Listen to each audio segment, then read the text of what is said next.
एक छोटे से गांव में रामू नाम का किसान रहता था। उसके पास एक ही गाय थी, गौरी।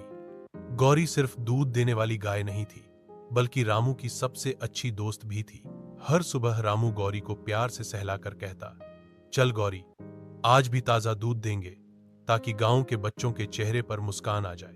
गौरी जैसे समझ जाती और धीरे धीरे हम्म करती। एक साल गांव में भयंकर सूखा पड़ गया। खेत सूख गए, चारा कम हो गया।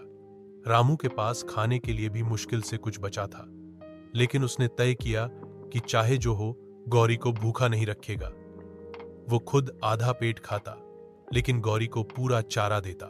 गौरी भी जैसे रामू की तकलीफ समझ रही थी। एक दिन वह अपने आप जंगल की तरफ चली गई और जड़ी बूटियां खाकर दूध देने लगी, जिससे रामू को थोड़ी आमदनी होने लगी। इस दूध से रामू फिर खेतों में बीज बो सका और धीरे धीरे गांव में हरियाली लौट आई।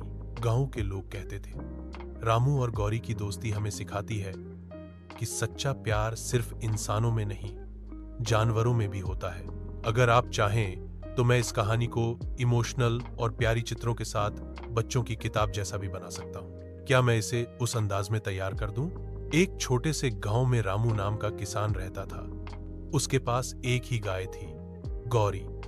गौरी सिर्फ दूध देने वाली गाय नहीं थी, बल्कि रामू की सबसे अच्छी दोस्त भी थी।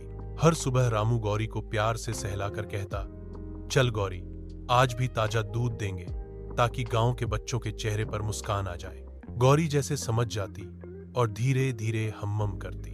एक साल गांव में भयंकर सूखा पड़ गया। खेत सूख गए, चारा कम हो गया। रामू के पास खाने के लिए भी मुश्किल से कुछ तो